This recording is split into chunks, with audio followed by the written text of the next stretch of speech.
고린도 교회에 보낸 편지. 고린도전서 11장. 여자의 지위. 내가 그리스도를 본받은 것처럼 여러분도 나를 본받으십시오. 여러분이 모든 일에 나를 기억하고 내가 전해준 교훈을 그대로 잘 지키고 있으니 내가 여러분을 칭찬하지 않을 수 없습니다. 그러나 나는 여러분이 이것을 알기 바랍니다. 모든 남자의 머리는 그리스도이고 여자의 머리는 남자이며 그리스도의 머리는 하나님이십니다. 남자가 머리에 무엇을 쓰고 기도하거나 말씀을 전하면 그의 머리이신 그리스도를 욕되게 하는 것입니다. 또 여자가 머리에 아무것도 쓰지 않고 기도하거나 말씀을 전하면 그녀의 머리인 제 남편을 욕되게 하는 것입니다. 아무것도 쓰지 않은 여자의 머리는 민머리나 다름이 없기 때문입니다. 여자가 머리에 아무것도 쓰지 않으려거든 머리를 깎아 버리십시오. 만일 깎거나 미는 것이 여자에게 부끄러움이 된다면 머리에 무엇을 쓰십시오. 남자는 하나님의 모습과 영광을 지녔기 때문에 머리에 아무것도 쓸 필요가 없습니다. 그러나 여자는 남자의 영광입니다. 남자가 여자에게서 난 것이 아니라 여자가 남자에게서 났으니 남자가 여자를 위해 창조된 것이 아니라 여자가 남자를 위해 창조되었습니다.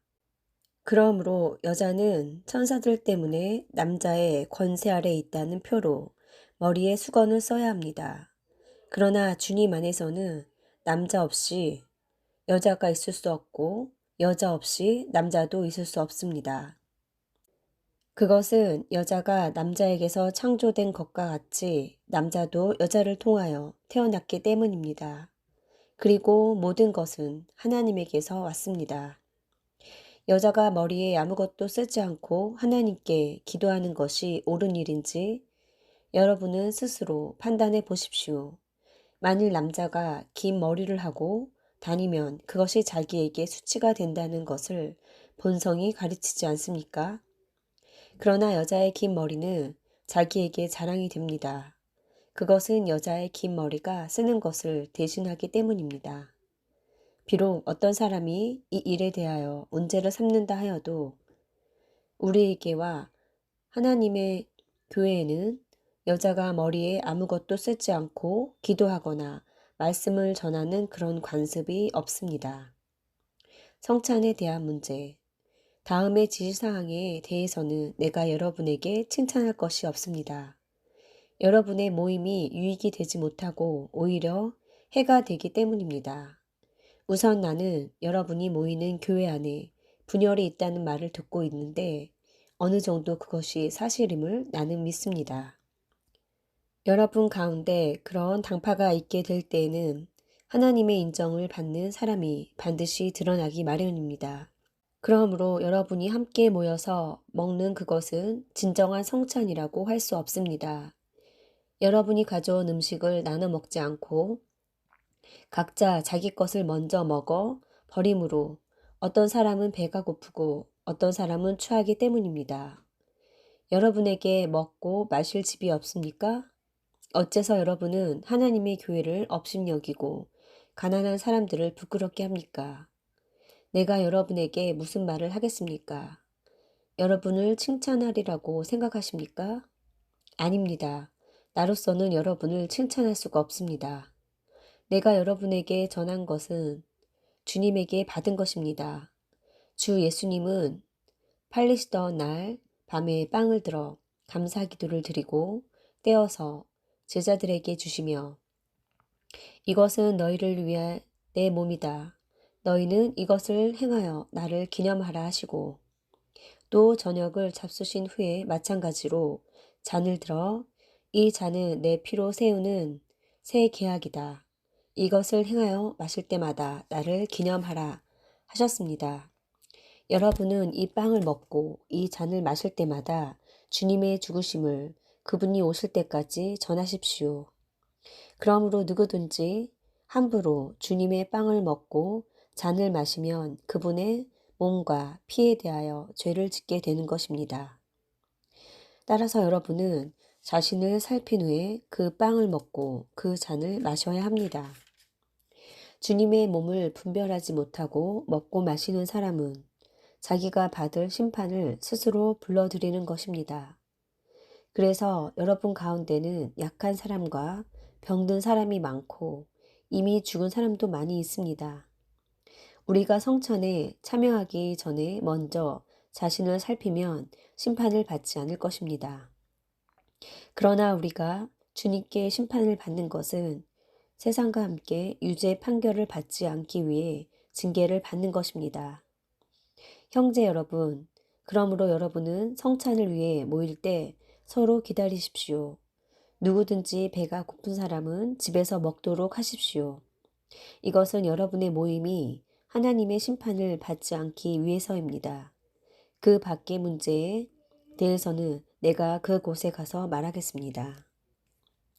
고린도전서 12장. 성령님이 주시는 은혜의 선물.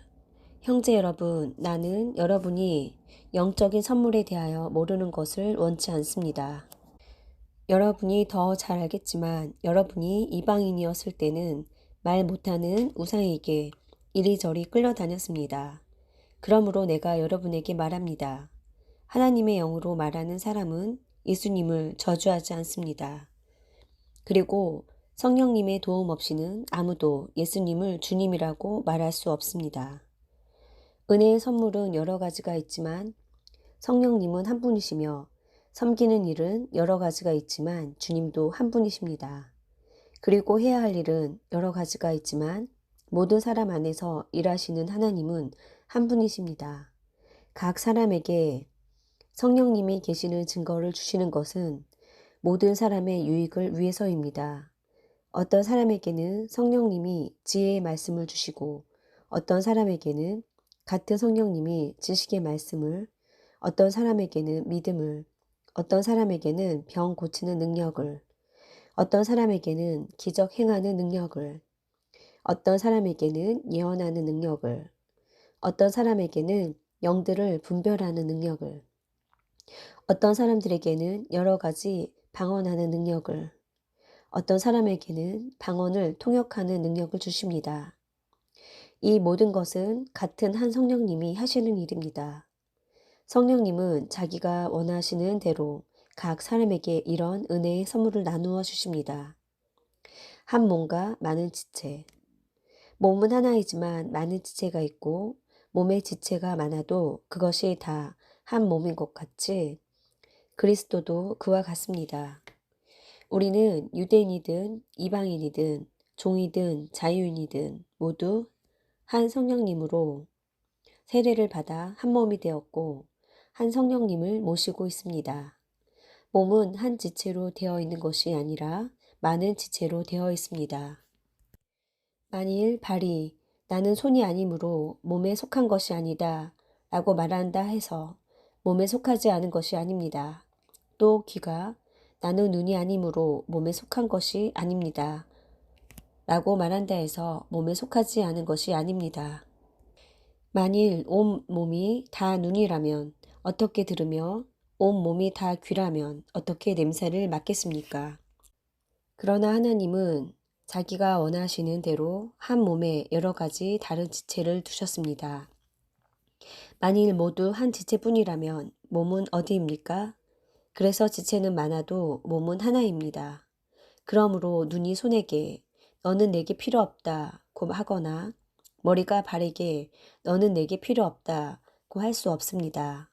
몸 가운데 약해 보이는 지체가 오히려 더 필요합니다.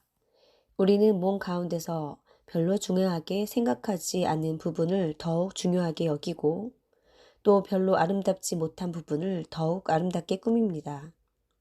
그러나 아름다운 부분에 대해서는 그럴 필요가 없습니다. 이처럼 하나님께서는 하찮은 부분을 더욱 귀하게 여겨 몸의 조화를 이루게 하셨습니다. 그래서 몸 안에 분열이 없이 모든 지체가 서로 도와 나갈 수 있게 하신 것입니다. 만일 한 지체가 고통을 당하면 모든 지체도 함께 고통을 당하고 한 지체가 영광을 받으면 모든 지체도 함께 기뻐합니다. 여러분은 그리스도의 몸이며 여러분 한 사람, 한 사람은 그 몸의 각 지체입니다.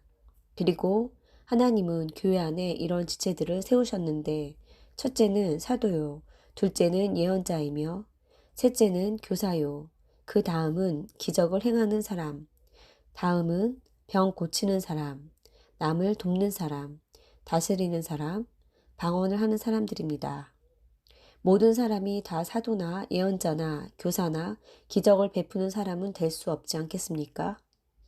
또 모든 사람이 다 병을 고치거나 방언을 하거나 통역할 수도 없지 않겠습니까? 여러분은 더욱 큰 은혜의 선물을 사모하십시오. 나는 여러분에게 더 좋은 길을 보여드리겠습니다.